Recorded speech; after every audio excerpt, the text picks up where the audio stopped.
You know. Well, it's a lot of stuff that's wrong in the world today. Yeah. And we can't fix it. And give it, just like, you know what? Okay, let me put it like this. I'm getting to get deep on you.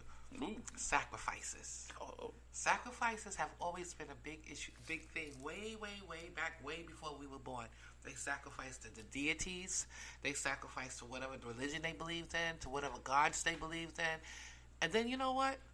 God said we don't need any more sacrifices, so that died out. So if we don't need any more sacrifices, I'm not sacrificing mine. True. Religion is definitely a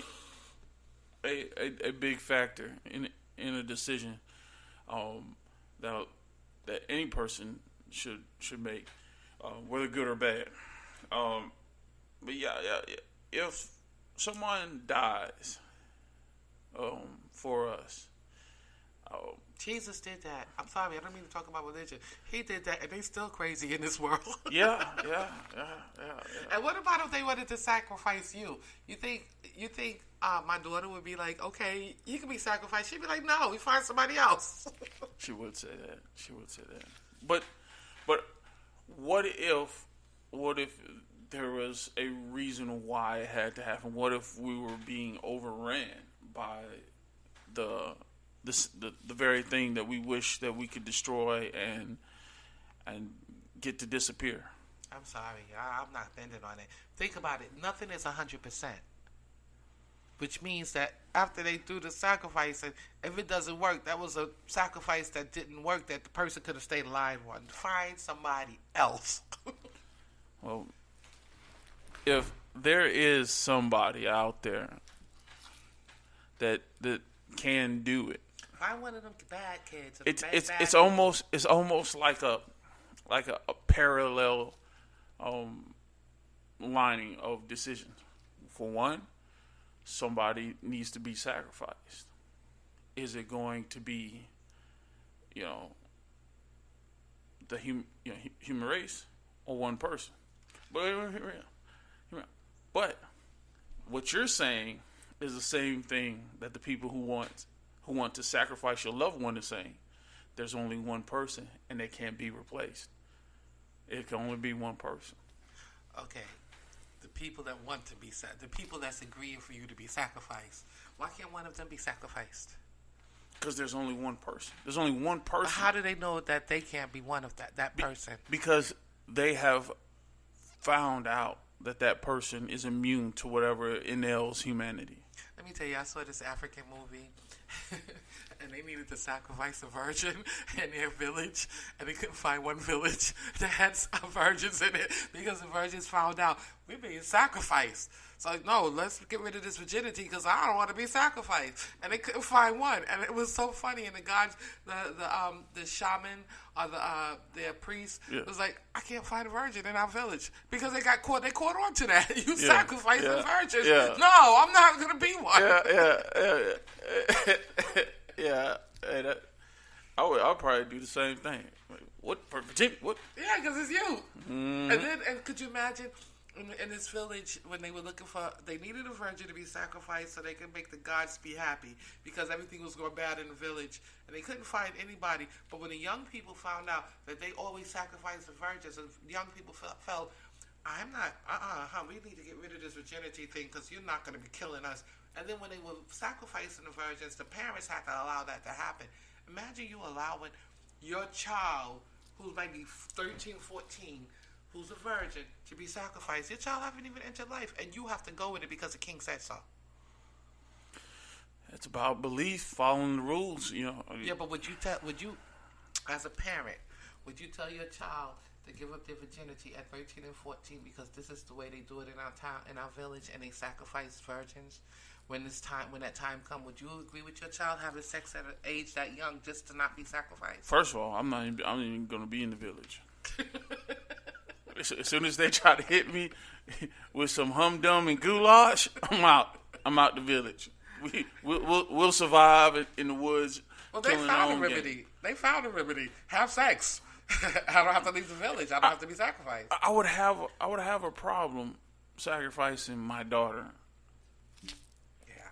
her virginity. I would rather it be her choice, just because what I know now. As long as it's a decision made by the other person, then it's more tolerable in a sense. You know what I'm saying? If the person that they decide to give their virginity to is somebody they don't like for the rest of their life,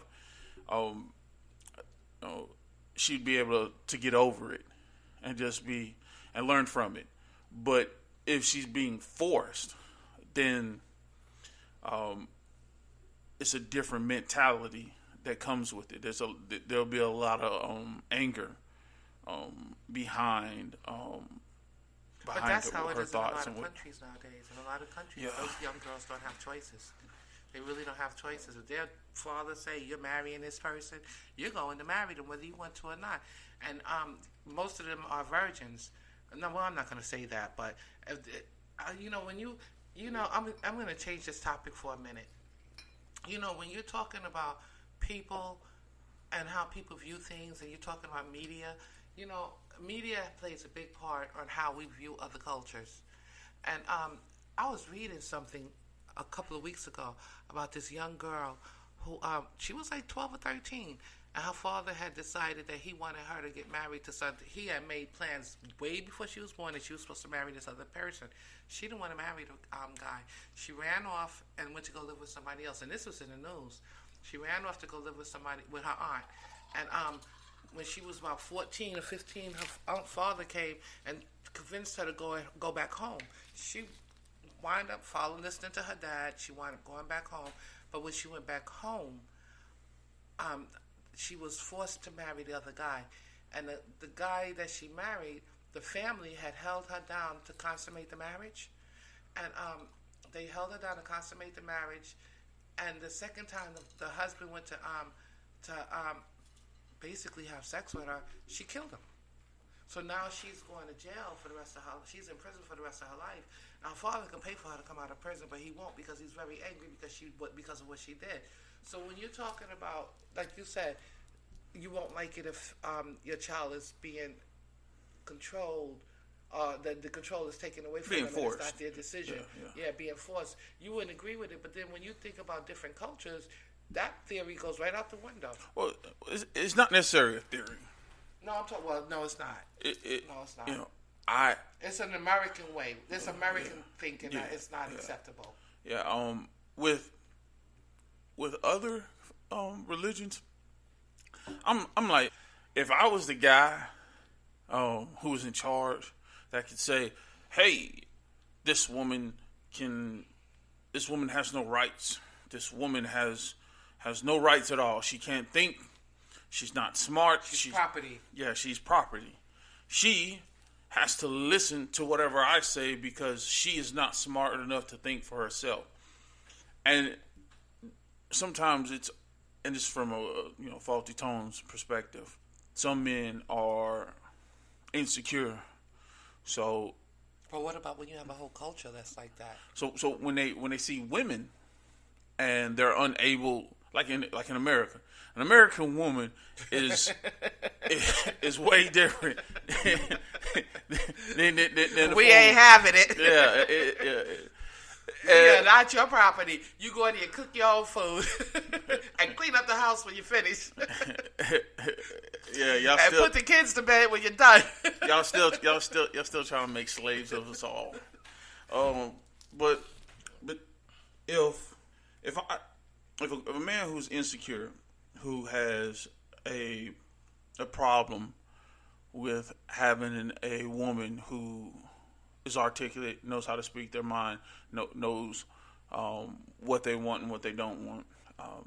If a guy who is insecure that deals with that, he doesn't understand that he's not dominant in the situation, and that with his manhood being challenged, he doesn't understand that that's how women are. When you have a woman that is smart, intelligent, and strong-minded, she's going to have her own opinion, her own thoughts. And because of that, if you're not secure enough as a man, and you're an insecure man, you're going to find it very irritating and not being able to understand that irritation is only because she doesn't think like you, because she's a female. So when you get around these foreign countries, oh God, they're not having this American idealistic view. I know. Because it's been so easy, for years. You gotta, I mean, think about it. If you, let's say for over 500,000 years, all right, let's say 1,000, let's just say 1,000 years, and you know your culture, for 1,000 years, you have had dominance over a certain type of person. Mm-hmm. And they listen, they have to listen. Then all of a sudden, they wake up. they have different views than you. And they're trying to overpower you with those different views. And you're like, no, that's not supposed to happen. The 1,000 years of lineage, that has never happened. I am not about to ruin what I've had good for most of my life for you and all your different thoughts. It's nerve-wracking. It's absolutely nerve-wracking. But the thing is that they don't know how to adapt. That's what I was just thinking. Because of tradition. But check this out. When we don't adapt to change, that's when we die out. We don't adapt to change, we die out because you have to change. A lot of people have this idea that change comes overnight, and it doesn't. Any laws that's created, any ways that anytime you say you're going to do something that's a major change in your life, it takes time for you to see that change. It takes time for other people to see that change. Like I say all the time, I'm moving back north. Okay, so everybody expect me to move back north tomorrow. No, it's a process. Everything is change is a process, and you don't actually see the change until after the process is over, and then you see the result. So I feel sorry for the man who has been the controller, the leader for 1,000 years, because you know what? When we wake up, and we are who we are.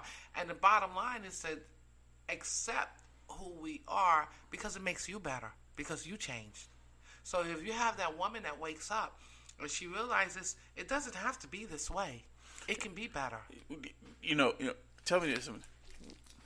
If somebody felt tortured, all right, for your 1,000 years of lineage, your 1,000 years of ruling,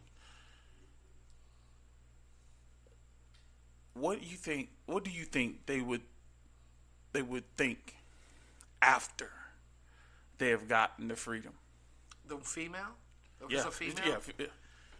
Freedom is a big thing. Yeah, you're the male now. I'm the male? You're the male. Okay. And the woman, she crazy. She lost her mind. She must have got bit by some kind of insect that messed up her mind. Because it's not my way. It has to be my way. But I don't know. I think as a man, I think that I would at first I would do what I just said. She's crazy.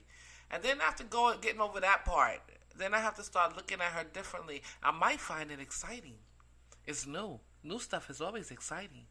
So I might find it exciting. I might find it will probably be uncomfortable because she has to do things the way I tell her to. So every time she doesn't do things the way I tell her to, I might find myself very frustrated. But if she doesn't do things the way I tell her to do, and she does it her own way, and the result of her own way is great, I'll be fascinated. And then that will cause me to listen to her more. Like I was reading something to my students, and my students got very annoyed with me, especially the girls. The boys were sitting there smiling. The 50s housewife. When you come home, don't talk to your husband about the children. Make sure you have a glass of sherry for him. Have his seat available for him in his newspaper. Don't let him. It was good while it lasted.